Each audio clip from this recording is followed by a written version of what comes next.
Hello, thank you everyone. So hands up if you use AI tools for any platform, whatever. Okay, keep your hands up if you have it on your phone accessible today. Okay, that's good. Finally, hands up if you have a rotator cuff injury. Good. No, you shouldn't. It's painful. I've been going through for the past year and a half. So that's a condensed version of a search. So my actual perplexity chat looks like, I have a niggle and a pain, and then I've seen a GP and all sorts of stuff building up. And then sometime I might ask for recommendations on what to do, how to fix it, various things, right? So, and along the way, I've had recommendations for physios, small, soft tissue release devices. So that's a condensed version of a search. Now, that's not how a normal person might search. They might, but that's not a standard one, but that's a condensed version of how an AI search could look like. You usually have some context where you are and what you're going through, what your pain is, and then you might say, this is where I am, help me. And along the way, that's Claude that I'm using, but it could be any tool. It could be ChatGPT, Perplexity, or Gemini, or whatever it is. But that's based on that question, that was a result. Now, it sympathizes a little bit with my pain, and then it gives a couple of recommendations of physios that I can look at. And the reason why is I've said, I don't want to be sitting on a waiting list for very long, so please help me. So it's also saying waiting for 3 months is too long, just go see a physio. And it also gives an indication of what kind of pricing they might charge, etc. I'm going to zoom in. So there are 2 key recommendations there. There are a few more recommendations within the map itself. Now, every platform is different. It might not always have a similar result, and it also will depend on person to person based on what you're looking for. But if the business, and if you were a physiotherapy business, and if that was your business, they are not far away from here. They are pretty good at rotator cuff therapy. You didn't get recommended. You are good at it, but you didn't get recommended. Now, that's me. I'm Sid Kathirvel. I advise businesses. I'm a mentor and occasionally a fractional CMO. But think about me as a layer between founders and leadership teams and their marketing or sales or product teams. I help translate between the funnel. And sometimes I also help advise when you have an agency or a freelancer who comes in. So translation between all parties. And at the end, I help you stop wastage. That's what I do. So most of my leads nowadays come through search, AI search. So that was a year ago when someone from New York wrote to me and said they ran a Claude Cowork, is it Cowork? Yeah, Claude Cowork session, and I was recommended as the top person to be the advisor. Initially, I thought it was thank you. Initially, I thought it was a scam or a joke. So I went along with it. I kept jumping on calls with them, and eventually they became a customer and a client. But the key thing is they found me on chat or ChatGPT, but every inquiry I've had since then, they find me somewhere for some reason. And because they find me on AI search, they somehow trust and become a client very quickly. So I want you to get your device out and put some kind of a search like that, basically to say, what does the business your business name, do, and who stands to gain most by buying from them. I'll give you a minute to just add that. So the reason why I say business name, if your business is not very well known, maybe add a modifier or a modifier to it saying, if I was searching, I would say unlock growth by Sid Kathirvel, or just to make it clear to the AI system that you're looking about here. And this is the most important one, when who stands to gain most by buying from them. Sorry, I forgot to mention, I would like you to run it in incognito. The reason being your memory would probably know a lot about you. I want you to run it in incognito. And you'll find it like a symbol like that, or like this, or one of those. Depends on which system you're on. Anyway, one of the AI tools, I mean, you don't have to read the response, but you've already run the search, I guess. So the next thing to ask, follow up with a chat, follow up with a prompt to that same chat. The context here is to say, ignore everything they say about their business, but use only external independent sources.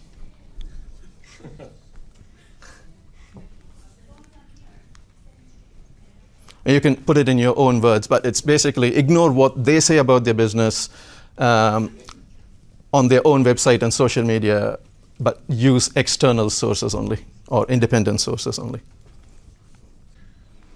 Okay, somebody laughing.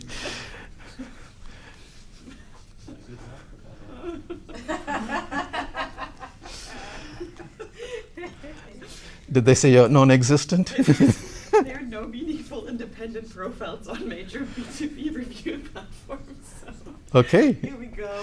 Good. So, yeah, just keep that. We'll come back to it in the end. Just keep the phone locked or closed, and we'll come back to it. So these two answers, or the two responses, are what your recommendation is built upon at the moment. What you say about yourself and what others say about you. And you have the power to shape it, and that's the core of the talk here. I want you to shift the mindset from how do I rank, which used to be a thing for Google search. Even now, Google AI overviews are not how I rank anymore. You're just going to think, how do I think about the search engine or the AI engine and reverse engineer it for my benefit? So, has anybody not heard of RAG? Retrieval Augmented Generation. Okay, I'll simplify it in a way. It's a AI extraction and synthesis method, but simplifying it as, you go to a supermarket, you want to buy whatever you want to buy, and you know where it usually sits. And it's all stocked in the shop, and you go get it straight away. That's the equivalent of what AI models have within themselves about businesses, context about the world and everything else. Occasionally, you might come across a new product that you need, or a new variation of a product, and you need to do a little bit of reading. So you might look at the label to see, what does this do? What's different about this? And sometimes you might go a bit deeper, and you might pull up your phone and look up the product or so on. Think about that as that's an easy way to understand RAG. There are a lot of stuff inside the model which the AI is trained on, so it can very quickly pick that. But there are times when the AI model isn't sufficient, it doesn't have enough information, so it goes and runs a web search or a map search or whatever to supplement that data, and then creates the answer. So that's RAG. And there is a concept beyond that called query fan-out. So for any search that you run on an AI search engine, even Google's own AI overviews, you have the benefit of asking this question: what was the query fan-out that left? Oh, just ask what was the query fan-out, it'll do it. But how did you come up with this response? Give me the query fan-out. The query fan-out basically would give you the methods of how it ran that RAG search for you. So here it says, I searched 2 keywords or key phrases. I searched for private physiotherapist, rotator cuff shoulder, Edinburgh. It got 8 results. It searched a variation of it and got 5 results. And it ran all the search on the map results. It didn't actually do a web search. It ran on Google My Business or one of those APIs. And then it went and looked at reviews which match shoulder cuff, rotator cuff, and then it created a result. And here it clearly says it didn't run a web search because the context looked like I wanted a map result. So with any search you run on AI, you can always add a follow-up saying, give me the query fan out, and it'll do that for you. And the good thing is the traditional Google search, you could never do that. It was like a closed box. With AI, we still don't know if it's telling the truth, but you get somewhere a reasonable explanation on why that response was given to you. And then you can peek through that a bit more, and you can ask, but why did you not recommend this particular, or your business, for example, or that physiotherapy place, for example, and what was lacking? And it kind of explains saying, because I was looking at reviews and map results, and at random, it picked 5 reviews, and those 5 reviews didn't mention rotator cuff. There was mention of COVID rehab, scoliosis, and other stuff, but there was no mention of it, and that's why they didn't make mention of it. But they also say it's very likely they are good at rotator cuff therapy, but they just didn't come up. And you can start scratching the surface and go a bit deeper and ask, what should the business have done for you to recommend them? And they go into there's nothing that you could control. And that's purely because there's a bit of randomness here. So they do say, they pulled 5 reviews from every business they could find at random. And those 5 reviews, if they didn't mention it, you are never going to get looked into. So this is the key here, that if nobody mentions something, nobody will find it either. If you need to talk about it, other people need to talk about it, that to give you a chance at getting recommended. In that previous case, if they never had any reviews about rotator cuff surgery or treatment, they would never have had a chance.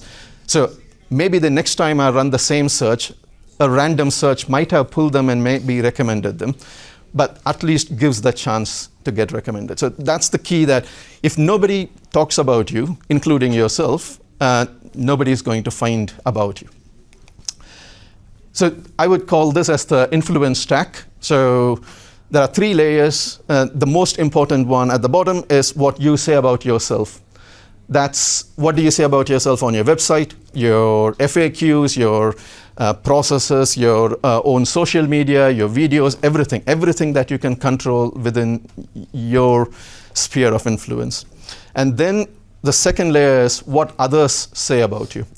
And you have partial influence over this. So when you're asking for reviews, you could ask a person to say, can you please mention the therapy that you went through? Or when I ask for reviews, I say, can you make mention of what you were going through and what was the transformation that you had? So a bit of nudging can be done there. And it also includes PR, any mentions or anything that other people write about you. And the final layer is your marginal gains, which is speed optimization, alt tags, and your crawl budget, and all the technical bit, which is part of technical SEO, search engine optimization as well. They are useful, but not as much as the bottom 2. So I would say the pot of gold usually sits with what you can control, and there's more value in what others talk about you, and then comes the hyper optimization. So let's go a bit deeper into it. So controlling your narrative is, what do you say about yourself? Is it self-understandable, or is it understandable by a 4-year-old? So this is an example from one of the organizations that I worked with. Initially, before I joined them, their tagline used to be, "We revolutionize how people work with sound." It doesn't say much. Who are these people? What are they doing with sound? So at a point, we slimmed it down and changed it into something as Hollywood sound in seconds. It still doesn't explain everything, but it gives a teaser into people who desire to create Hollywood quality sound. And in seconds is, usually it's supposed to take, it seems like it takes a long time to create sound, and they simplify it. And then there'll be additional context below it to explain how it all happens. So always think about how can you make it easy for anyone to understand what you do. Don't just leave it vague, saying, we revolutionize, we transform, or we are just amazing stuff. You need to be able to explain what it is and help everyone understand it. And be transparent and share generously. So this is something which a lot of businesses struggle with. They don't publish pricing. It's okay to a certain extent, but if you don't publish pricing, if you don't publish how you work, your processes, how does customer support work, and imagine you're going to buy from an e-commerce website. You would trust a website that's transparent about delivery, returns, and everything. So similarly, if you cannot publish how you operate and how your customer gains that value, nobody is going to know about it. And there's a chance nobody is going to recommend you at all. And then comes your how you present all that information. So the thing I say is write like a good journalist, which is you always start with a summary of what to expect and what the outcome is, and then go subheading, explain what it is, bullet points, and think about it as a good architecture of content, which anyone can easily, quickly grasp. Because remember, when AI grabs that content from your website, it doesn't read the whole page. It has a key search in its mind, and it will scan it very quickly, and it needs to be able to find what it needs to find very quickly. Most businesses fail at level one. I've seen so many businesses where they don't explain what they do properly. They don't give enough information out there. They hide things behind paywalls and all sorts of stuff. So most businesses fail there. You can already win at that layer if you want to. And then going into level two, which is organic PR, your podcast appearances, who writes about you, who talks about you, all sorts of stuff, including are people discussing you on forums? Are you maybe engaging in forums? You could create your own business Reddit tag and go and be helpful in forums. Don't just try to sell your product, but be helpful, give advice, and so on. Eventually, all that will shape that narrative. And citations, mentions, lists, and so on. It's basically who specifically mentions your brand. In the past, backlinks was a thing. You had to get those backlinks to get the Google juice, as they used to call it. But nowadays, you don't need the link. As long as someone can exactly mention, in my case, it'll be unlock growth. But it's a bit tricky because unlock growth is also a phrase. So to me, I expect people to write Sid Kathirvel as associating it with unlock growth. The more they mention that, it's enough, because AI systems can create that correlation and make that recommendation. Ultimately, consistency is key, because what you say on your website and what other people say should match. So, for example, if you're going to go do a guest talk like today I'm here, when you send out material about you, make sure it aligns with what you want to be recommended for. And if you're going on a podcast and they're introducing you or they're writing a page about you, make sure you craft that copy. Don't let other people just do it themselves. There was another place I was speaking at where the host sent an AI-generated overview saying, this is what we're going to put about you. I said, no, I'll send a draft. So make sure you can control that narrative and be consistent everywhere.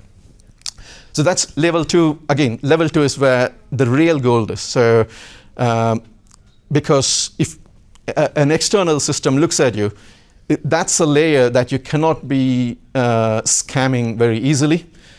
If other people are talking about you, there must be some credibility there. And the final layer is hyper-optimization, which is the marginal gains. They are useful, but it's only useful when everyone is at a level playing field. So let's say your competitor, you've done a great job at level 1 and level 2. Then you start fighting at the marginal gains, which is, am I faster than their website? Have I optimized my images better than them? Or is my website's crawl structure easier to find all the pages and all that stuff? This is usually where you bring a technical agency to help you with the work that you do.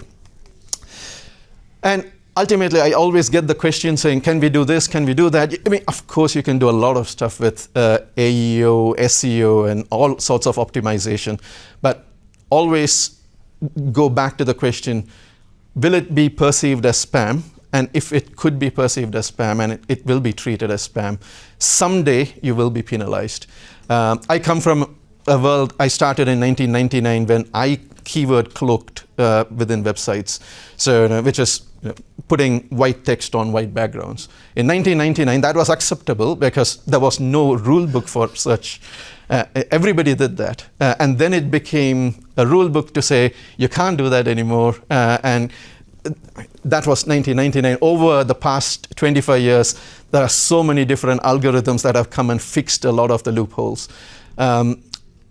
Similarly, with AI, currently there's a lot of exploits where you could hijack, but just keep in mind, if you feel like it might be spam, someday you might get penalized for it. So keep that in mind. In my view, always be useful, be delivering value, and that will help. And going back to the answers, have a look at it afterwards. What you have talked about yourself on your website and so on, and what is on the other side, what other people talk about you, and you're creating that bridge. So you need to be, what AI thinks about you and what you can control, you're connecting that bridge. And whatever you do, the tactics, that sits as the bridge for you. Anurag will answer more questions to help understand tactics. If there's one thing that you could do, and one very useful stuff, go away, have an actual customer conversation. And it could be a customer interview or a discovery call or whatever it is. Go and have at least one customer conversation in the next week. Ask these questions like, what was going on in their life before they found you? Or that will help them tell you about what was that landscape like. Imagine that gorge. So what was on one side of the gorge? Where were they getting to? What were they wanting to find on the other side of the gorge? And what were they looking for? And along the journey, what made them doubt the process? So these are the anxieties someone has. These are the things that people are probably searching on AI or Google at this moment. And if you can answer those anxieties and help them understand, clear that doubt, you are going to get a better chance of getting recommended. And also the most important thing is, what's that inaction of them not making that decision is costing them. Again, they're probably going to be expressing those things to AI search, saying, I'm worried this might happen, or tell me what's the worst that could happen. And if you are the person who connected those dots, you're probably going to be the person being recommended. And I would always turn it into what I call a switch story.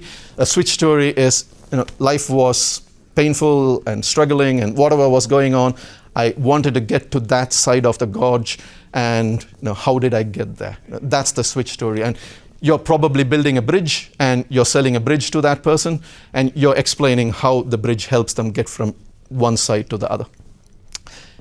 Ideally, use their own words and their own language, because they are searching in those words wherever they're searching. And this is a final bit to keep in mind. AI is a powerful engine, and even with a bit of crumbs that you can leave, it can connect all the dots and synthesize the answer. But in my view, just leave the whole bread out there. So when AI comes to look, or the models or the RAG system comes to look at you, it understands the whole piece. And you could win by doing that.